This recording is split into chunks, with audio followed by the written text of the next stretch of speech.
तो स्टूडेंट्स आज हम लोग प्रश्नावली 13.2 का जो सवाल है वो देखेंगे। क्वेश्चन नंबर 1 है, देखिए आपकी स्क्रीन पे सामने दिया है। एक ठोस एक अर्धगोल पर खड़े एक शंकु के आकार का है जिनकी त्रिज्याएं 1 सेंटीमीटर है तथा शंकु की ऊंचाई उसकी त्रिज्या के बराबर है। इस ठोस का आयतन पाई के पदों में ज्ञात कीजिए। ओके स्टूडेंट्स, क्वेश्चन आपने देख लिया। अब हम लोग क्या करते हैं, उसका जो फिगर है उसकी जो आकृति है वो बनाते हैं।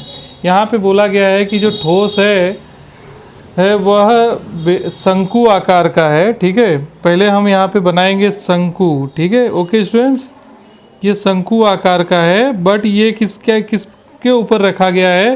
तो ये सवाल में बोला गया है कि ये जो शंकु है यह अर्धगोले पर खड़ा है। ठीक है, तो ये हमने बना दिया अर्धगोला। ओके स्टूडेंट्स, देखिए ये आपके पास ये आपका शंकु बन चुका है। इन शंकु के अंदर मैं आपको याद दिला देना चाहता हूँ कि ये जो तिरछी लाइन दिखती है इसको स्मॉल एल कहा जाता है, जिसको तिर्यक ऊंचाई कहते हैं। तिर्यक ऊंचाई। और ये जो बीच वाली लाइन आपको दिख रही है इसको स्मॉल एच अर्थात ऊंचाई के नाम से जाना जाता है, ऊंचाई। और ये जो आप भाग देख रहे हैं इस लाइन को हम बोलते हैं आर, जिसको त्रिज्या कहते हैं। अब स्टूडेंट्स आप ये देखिए कि जो शंकु है वह एक अर्धगोले पे रखा गया है, तो यहाँ पे जो अर्धगोले की त्रिज्या है और जो शंकु की त्रिज्या है दोनों समान है। अब इस सवाल के अंदर ये भी कहा गया है कि इस ठोस में जो इसकी ऊंचाई है और जो त्रिज्या का मान है वो समान है। तो यहाँ पे हमें ये कहा गया है R इक्वल टू हमें एच दिया गया है बराबर, इसकी त्रिज्या हमें R बराबर दिया है 1 सेंटीमीटर और ऊंचाई इसलिए हो जाएगा 1 सेंटीमीटर, ऊंचाई भी हो जाएगा। हमें इस ठोस का आयतन ज्ञात करना है, वह ठोस का जो आयतन है वो भी पाई के पद में होना चाहिए। ठीक है, चलिए हम यहाँ लिखते हैं ठोस का आयतन। ठोस का आयतन, ठोस का आयतन हो जाएगा आपका, देखिए ठोस जो है दो चीज़ों से मिलकर के बना है, एक शंकु है दूसरा है अर्धगोला। तो यहाँ लिखेंगे शंकु प्लस अर्धगोला, तो इन दोनों से मिला करके बना हुआ है ठोस प्लस अर्धगोला। ओके स्टूडेंट, तो हम इन दोनों का क्या लिखेंगे, का आयतन। आयतन तो स्टूडेंट्स आप यहाँ पे देखिए, तो शंकु का जो आयतन होता है वह होता है आपका 1/3 पाई आर स्क्वायर एच, और अर्धगोले का आयतन होता है 2/3 पाई आर क्यू। अब आप यहाँ पे देखिए इन दोनों के अंदर 1/3 1/3 है, तो 1/3 जो है कॉमन हो गया, पाई पाई दोनों में है कॉमन हो गया, आर स्क्वायर दोनों में आ रहा है कॉमन हो जाएगा। अब आप यहाँ पे ये देखो 1/3 पाई आर स्क्वायर कॉमन हो गया। अब यहाँ पे आपका बच्चा है एच और यहाँ पे बचा है 2r। ओके स्टूडेंट्स, अब हम यहाँ पे वैल्यू सब्स्टिट्यूट करेंगे और इसका मान पाई के पदों में निकालेंगे, इसलिए पाई का मान नहीं रखेंगे। r की वैल्यू 1 है इसलिए 1 का स्क्वायर कर देंगे। h की वैल्यू भी यहाँ पे r की वैल्यू के बराबर है इसलिए 1 + 2 × r 1 हो जाएगा। 1/3 × पाई, 1 का स्क्वायर 1 होता है इसलिए हम इसमें कुछ भी ऐड नहीं करेंगे। इंटू 2 एकम 2 और 1 3, तो ये 3 हो जाएगा, 3 से 3 कट गया, तो आपका ये आंसर आ गया पाई सेंटीमीटर की घात 3। सेंटीमीटर की घात 3 इसलिए लिखेंगे क्योंकि इसके अंदर क्या है, हमें आयतन पूछा गया है और आयतन का जो मात्रक होता है वह सेंटीमीटर की घात 3 होता है। ओके स्टूडेंट्स, चलिए ये पहला सवाल हम लोगों ने कंप्लीट किया। अब हम इसके दूसरे सवाल को ले लेते हैं। ये पहला हो गया, हम दूसरे सवाल को भी सॉल्व करते हैं इसके।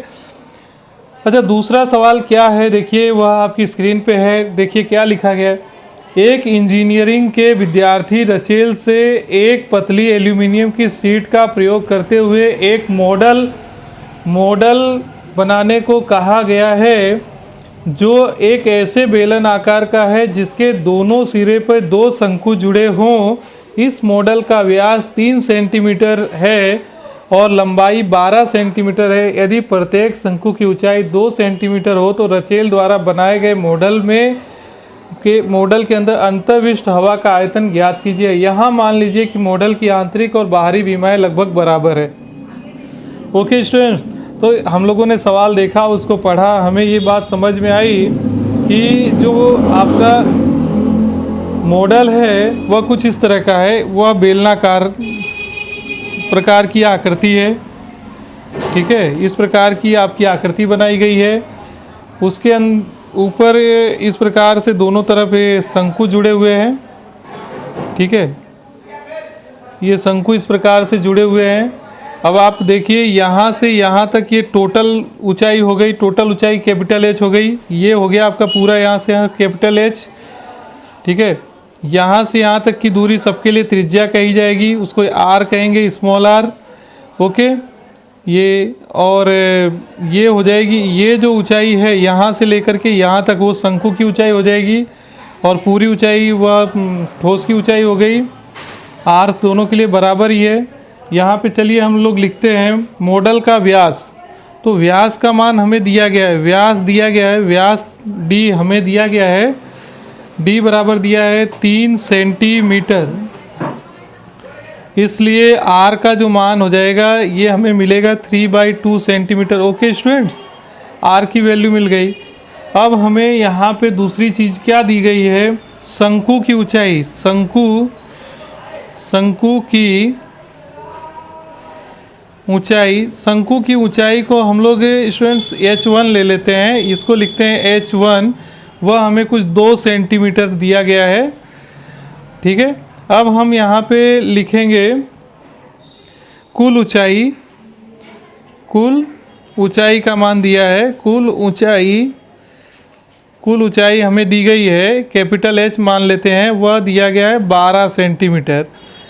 और शंकु हो गया, शंकु की ऊंचाई आ गई। अब ये बात आती है सिलेंडर अर्थात बेलनाकार की ऊंचाई की, तो हम यहाँ लिखेंगे बेलनाकार की ऊंचाई, बेलनाकार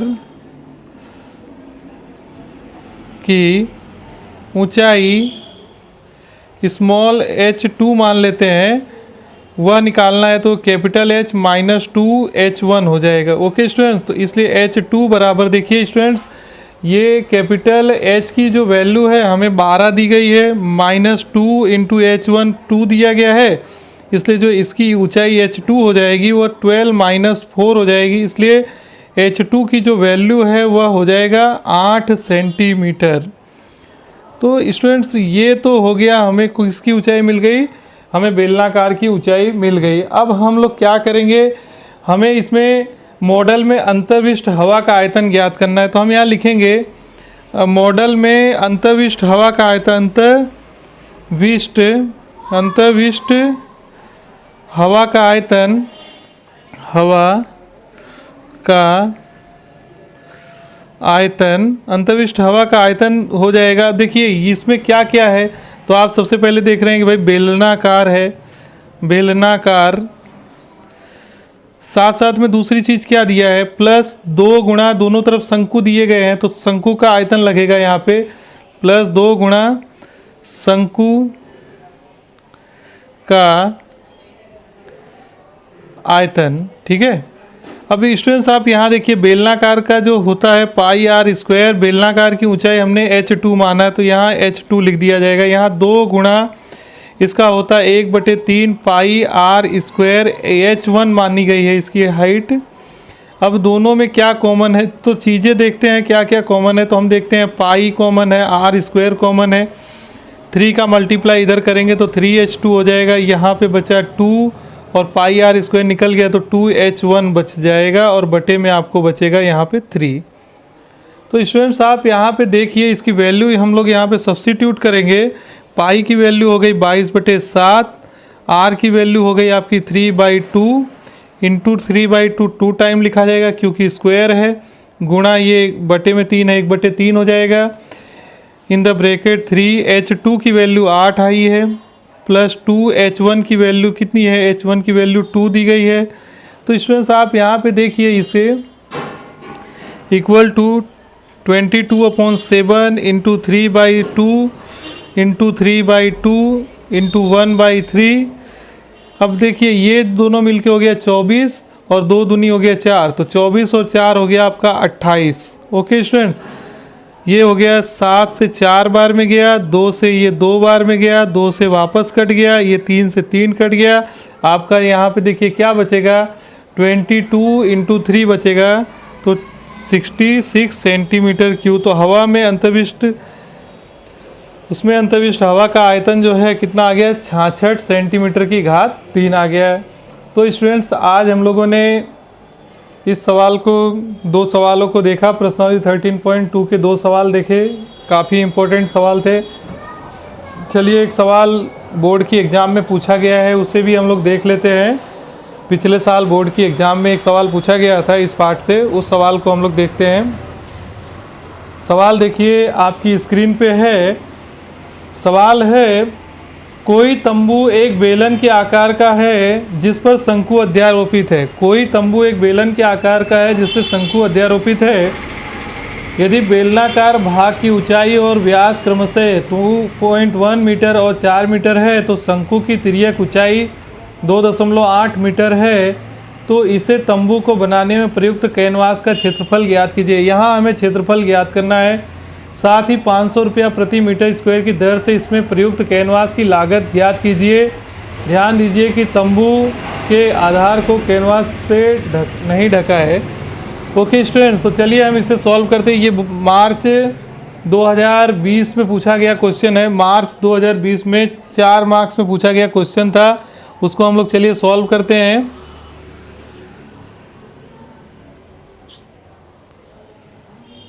बेलन आकार का है, यहाँ पे हम इसकी आकृति को ड्रॉ करते हैं।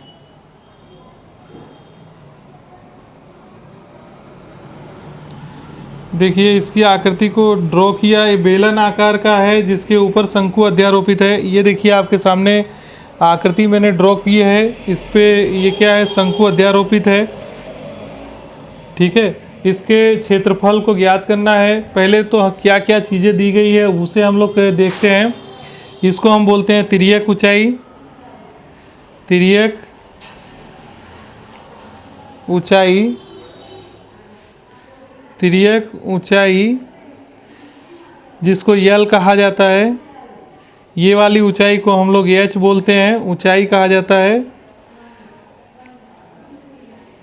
ओके, इसे हम लोग त्रिज्या कहेंगे।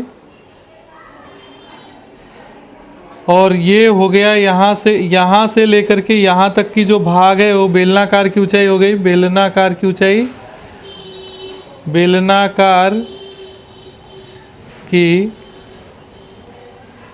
ऊंचाई। अब स्टूडेंट्स आप यहाँ पे ये देखिए, ये सवाल में हमें ये कहा गया है कि बेलनाकार भाग की ऊंचाई और व्यास क्रमशः दिए गए हैं। ऊंचाई, बेलनाकार की ऊंचाई यहाँ लिखो, बेलनाकार की ऊंचाई, बेलनाकार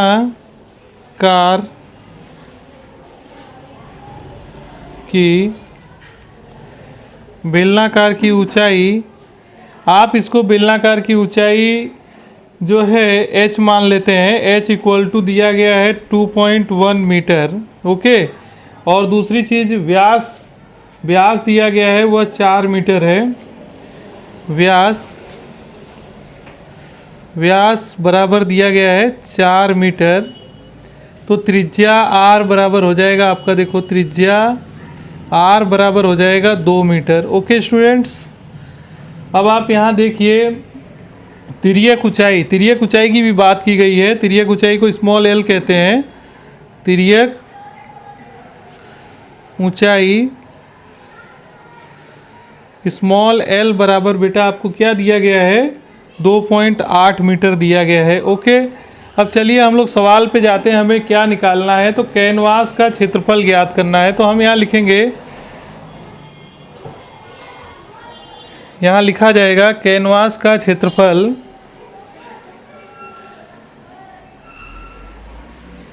कैनवास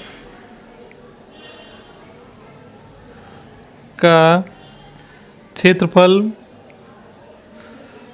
कैनवास का जो क्षेत्रफल है वह क्या हो जाएगा, तो कैनवास का क्षेत्रफल ज्ञात करने के लिए हमें यहाँ पे 2 चीज़ें हैं। यहाँ है शंकु है एक, और दूसरा है बेलनाकार है, प्लस बेलनाकार। इन दोनों का क्षेत्रफल निकाल के जोड़ना पड़ेगा। बेलनाकार का क्षेत्रफल। ओके स्टूडेंट्स, अब आप यहाँ देखिए शंकु के लिए क्या दिया है, पाई आर एल दिया है और बेलनाकार के लिए 2 पाई आर एच होता है इसका फॉर्मूला। ओके, तो यहाँ पे हम लोग पाई आर कॉमन निकाल लेंगे और यहाँ बचेगा एल प्लस 2h बचेगा। अब आप देखिए पाई की वैल्यू क्या होती है, 22/7 होती है। आर की जो वैल्यू है वह 2 दी गई है। एल की वैल्यू हमें 2.8 दिया गया है, प्लस 2 गुणा एच की वैल्यू जो है, यहाँ पे बेलनाकार की ऊंचाई की बात की गई है, तो बेलनाकार की ऊंचाई हमें दी गई है। यहाँ पे देखिए क्या दिया है, ऊंचाई h बराबर 2.1 दिया है। तो ओके स्टूडेंट्स, तो यहाँ पे हम लोग इसको सॉल्व करते हैं, तो 22/7 इंटू 2। अब इन दोनों का देखो ये क्या हो जाएगा, यहाँ पे 2.8 है और ये हो जाएगा, इनका मल्टीप्लाई करेंगे तो 4.2 हो जाएगा। तो ये 22/7 इंटू 2 इंटू 7 हो जाएगा, क्योंकि इन दोनों का जब प्लस करेंगे तो 7 होता है। तो ये 7 आपका स्टूडेंट्स क्या हो जाएगा, कैंसल आउट हो जाएगा। तो 22 दूनी 44 मीटर स्क्वायर हो गया है। तो इसका क्षेत्रफल जो आया इतना मीटर स्क्वायर हो गया, 44 मीटर स्क्वायर हो गया। अभी यहाँ पे क्वेश्चन में क्या कहा गया है कि 1 मीटर स्क्वायर की कीमत कितनी बोली गई है, 500 रुपया बोला गया है। ठीक है, तो हमारा क्षेत्रफल कितना है, 44 मीटर स्क्वायर की कीमत कितनी हो जाएगी, तो बराबर हो जाएगा 44 गुणा 500। इसका मतलब हो गया 5 चौके 20 और 2 22, अर्थात ये 2 जीरो उतार देंगे तो 22,000 रुपया लगेगा। ये जो सवाल है मार्च 2020 में पूछा गया है। ओके स्टूडेंट्स, तो आप इसको अच्छे से तैयार कर लीजिए। इस प्रकार के जो भी सवाल हैं आप उसकी प्रैक्टिस कीजिए। आज के वीडियो में हम इतना ही करेंगे, बाकी के सवालों की चर्चा अपने दूसरे वीडियो में लेकर के करेंगे। तब तक के लिए धन्यवाद।